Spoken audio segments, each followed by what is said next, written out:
So the Kansas City Chiefs beat the Las Vegas Raiders in a game that was a lot closer than I expected. But it was a game that the Raiders, I think, kind of gave away, which has kind of been the tune of the season. The Raiders have basically given away, I would say, about 4 games this season. And the Raiders now fall to 2-7, right? And the Raiders season is pretty much over at this point. But there are still a lot of things you can kind of look forward to. There's a lot of takeaways coming out of these games. You know, DJ Glaze has looked pretty solid over the last couple of weeks. He's a guy we can continue to analyze as we go forward. Glaze didn't really have that good of a game against the Chiefs. He had at least 4 or 5 blown plays that I saw. And keep in mind, that's without actually watching the tape, right? That's just kind of from the broadcast angle. At the same time, we can see if the Raiders have an actual running back with either Alexander Madison or Dylan Wabe, or do they need to go out there and actually pay for a guy or invest a high draft pick in one of those guys. And we can just continue to watch some of these guys, right? Isaiah Paul-Amau, is he the future for the Raiders? Is he not? Right, so there's so many things you can kind of continue to analyze as you go forward. But I do want to talk a little bit about what we saw against the Kansas City Chiefs. You know, if you guys ask me, the Raiders gave this game away.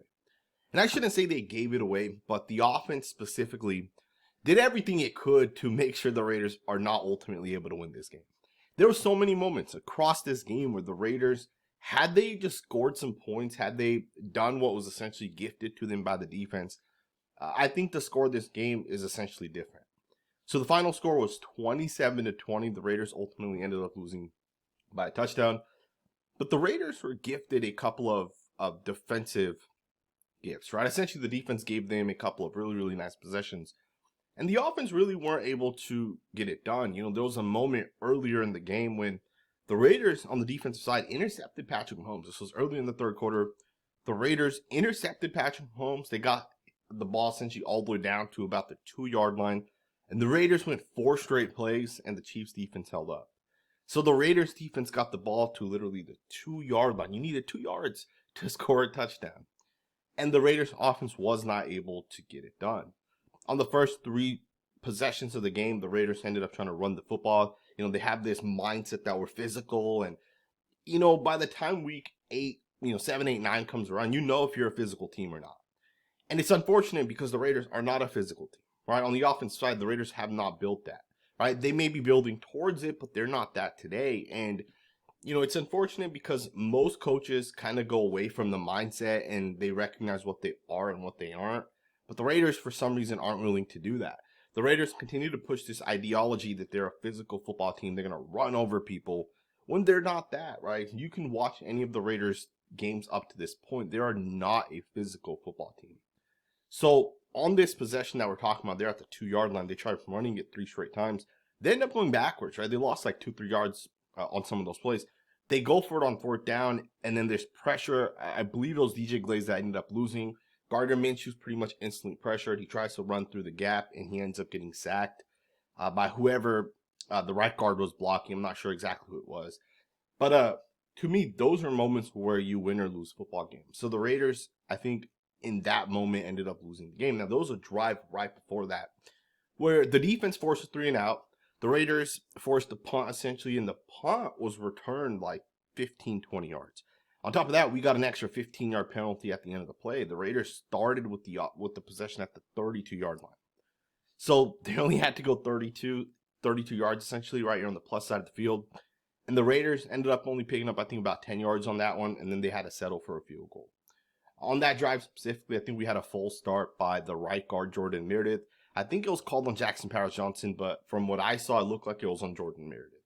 I'm not 100% sure on that. I'll have to watch that on the tape tomorrow. But that drive essentially got ruined, and, 2 phenomenal drives where you only had to go 39 total yards. The Raiders come away with 3 points out of those drives, right? So to me, that's where the Raiders lose this game right there. You can't score on the offense side of the football with that type of essential time. You're not going to win this game. Now, to take it a step further, the Raiders at one point were also down by only 7 points. There was about 7-8 minutes left in the game. The Raiders have the football. You're down by 7 points. And Gardner Minshew fumbles the football. I believe it was 2nd down at that point. Minshew ends up fumbling the football. The Raiders end up essentially not being able to get the stop, right? So you fumble the football. You can't get the stop. The Chiefs then drive downfield, score a touchdown. It's a 14-point game with like 5 minutes left at that point. The Raiders did all they could. Some people will say it was a garbage time touchdown. I kind of agree with that. But the Raiders once again gave this game away, and I always say it. Some people want the Raiders to 100% just tank the rest of the season, and I understand why you want the Raiders to do that. But we also have to recognize that it's not always just about tanking. Sometimes you got to figure out how to win football games, right? Sometimes these wide receivers have to be able to prove themselves in those key and clutch moments. Because when you look at Kansas City Chiefs, it's a great example of a team that, your quarterback can struggle, your O-line can struggle, your run game can struggle. But sometimes it's just about being able to win that football game and get out of it, right? Get out of it on the other side of it. And the Chiefs are at the point where their quarterback can have more interceptions than touchdowns in a season, and they can literally be 7-0. And I'm pretty sure Patrick Mahomes has more interceptions this year than touchdowns, or it might be actually tied. Don't quote me on the exact numbers, but Patrick Mahomes has not been that good. In fact, I think today might have been his best day, right? And they're 7-0. And again, sometimes it's just about being able to win football games. Sometimes it's just about seeing guys like DJ Glaze be put into clutch situations, going up against Chris Jones in a true one-on-one. And if it's not DJ Glaze, maybe it's the running back or the wide receivers, right? They're being tasked to do certain things, right? So to me, the Raiders got to be able to come together and just win as a football team, get better, and just continue to grow, right? So obviously at the moment, the Las Vegas Raiders are 2-6. There are other teams that are 2-6. There's 2 teams that are 1-6. Right now, the Raiders are currently holding the 7th overall pick. And to me, draft pick doesn't really matter because we don't know which quarterbacks are actually going to be good. Plus, if you guys just looked at the list of teams that are picking for the Raiders right now, the Carolina Panthers might not draft the quarterback. They already have Bryce Young, and Bryce Young kind of teaches you sometimes it doesn't matter who your quarterback is. Sometimes you just have to be able to have a good team and roster and coaching staff and all those things as well. At the same time, you look at a team like the Tennessee Titans, the New England Patriots, the Jacksonville Jaguars, the New Orleans Saints. These teams have quarterbacks, right? So winning football games sometimes means a little bit more than just trying to lose out the rest of the season. But truth be told, the Raiders aren't a good football team. We're probably not going to win many more games at this point. There's a chance the Raiders do get hot. Maybe they win 3, 4, 5 games, but that's highly unlikely. Now, I do also want to switch focus and just talk a little bit about the Raiders' offensive coordinator. I think it's something we have to talk about, right? And I think it's something we have to be honest about. The Las Vegas Raiders offensive coordinator right now, Luke Getsy, is really, really bad. Right, so we had those moments where you have the ball at the 37-yard line, you have the ball at the 2-yard line, right, and you're not able to score points. Those are moments that really matter. There was another play, I believe it was a 3rd down play. It was a moment in which Gardner Minshew rolls to his left, he looks downfield, he throws the ball deep, and Trey Tucker stops. And it's just one of those moments, again, where you're the Las Vegas Raiders and you're thinking, why is our quarterback throwing it deep? Why is our wide receiver stopping? Right, there are moments where you say, what's wrong with this offense? Why are these guys not clicking? Someone asked me a question, what's the biggest issue with the Raiders offense? Like, what do you think it is? What's causing them to struggle? In my opinion, what is truly causing the Las Vegas Raiders offense to struggle right now is the fact that the Raiders offense was not properly installed and guys are confused, right? They're currently confused right now. And what I mean by that is this. When I watch, for example, the San Francisco 49ers on the offensive side, everything the 49ers do is executed perfectly. Now, does the play work? Do they have good enough players? That's to be, determined essentially. But the Niners are never in a situation where a quarterback thinks that a receiver is going to run an out route, and that receiver runs a curl route. That never happens. These guys are 100% on the same page. The quarterback knows exactly what the receiver is going to do, vice versa. They're able to connect on those plays. When you run an outside zone run, as an offensive lineman, the angle you take, the step you take out of your stance is a lot wider than if you're running inside zone, right? It's not just going out there and blocking however you want. There's specific techniques with specific run concepts. And what I see with the Raiders are guys are kind of confused a little bit. I've seen plays where our tackle and tight end just kind of run into each other and they don't know exactly who to block. There was another play in the goal line situation, I believe it was 2 weeks ago. We talked about it. If you guys watch all my content, there's a film breakdown we had talked about recently where essentially DJ Glaze and the tight end blocked outwards. I think it was against the Ravens. It may have been a different team. I don't remember exactly which team it was. But one of the linebackers jumped the gap essentially, right? And that linebacker was able to blow the play up. And it was because the guy essentially went unblocked. All right, there's so many moments like that on tape where guys just aren't doing the right things. And to me, that's on Luke Getsy. right? I think the Raiders could have beat the Kansas City Chiefs today. We could have essentially ruined their perfect season up to this point. Maybe you catch fire a little bit, right? Maybe you go into a next week 3-5 against a Bengals team that I don't think is that good, but that's not going to happen at this point, right? I think the Raiders season is pretty much over, and it's unfortunate, because the Raiders have, they have so much potential. There's so many good players. And I know some people disagree with it, but, not many teams have a guy like Brock Bowers and a guy like Jacoby.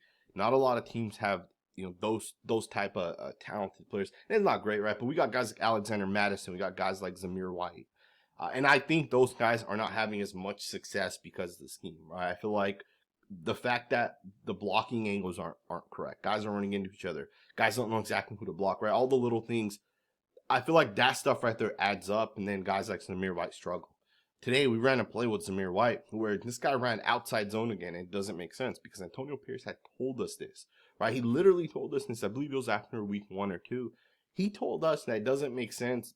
He essentially said, with Zamir White, to get this guy going, we're going to run what essentially works with him, right? If he has a little bit of success, we're going to stick with that same concept.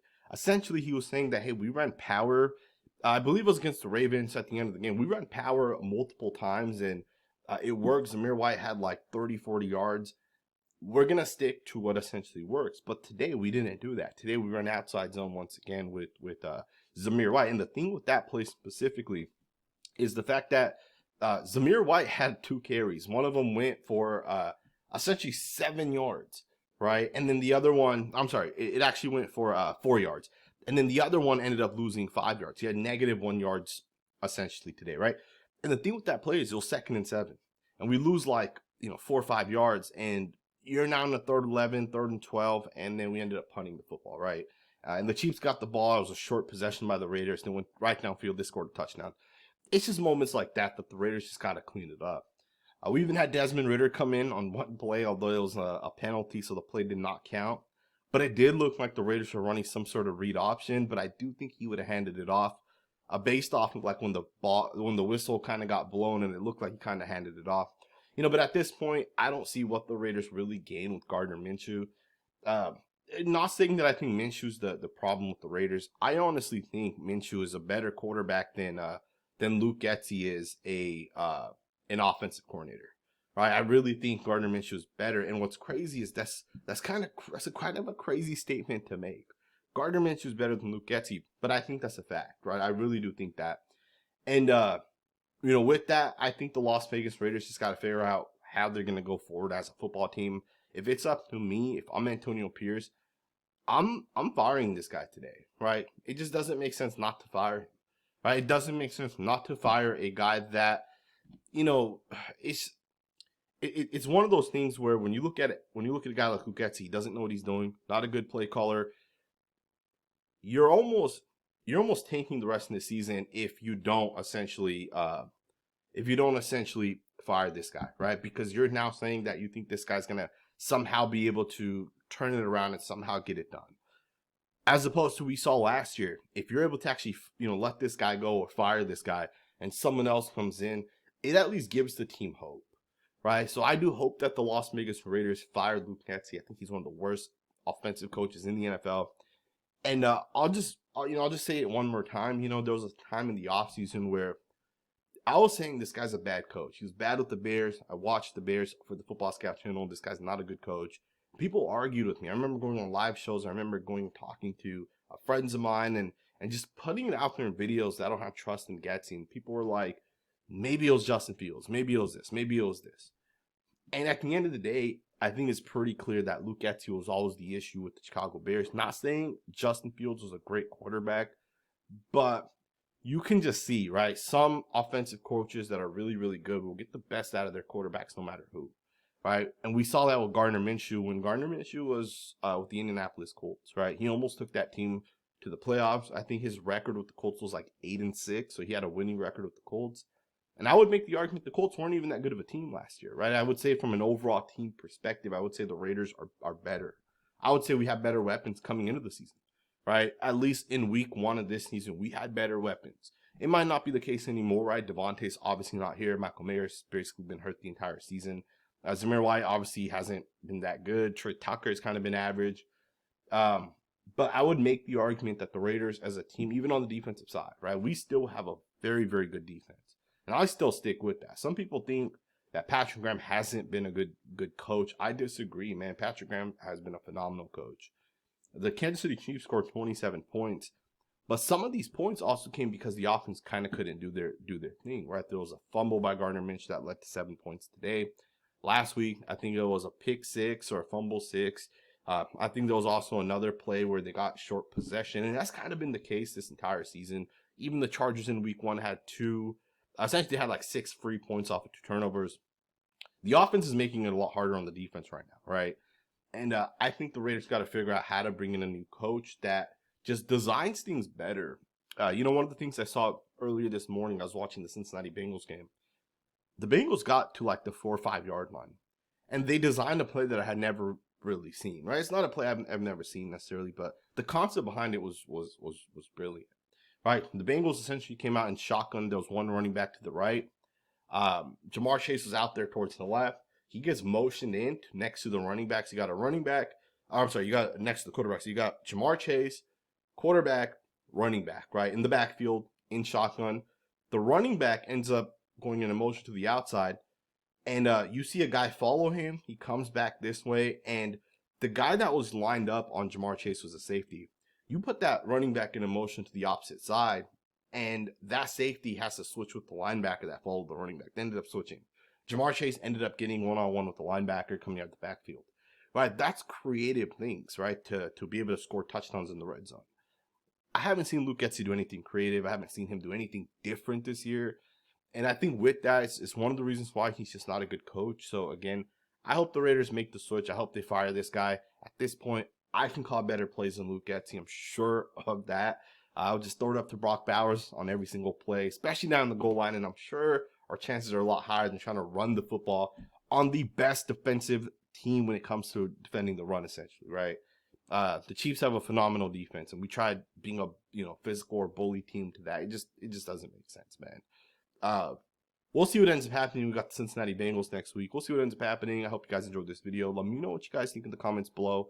Thumbs up, subscribe, and I will see you guys next time with another video.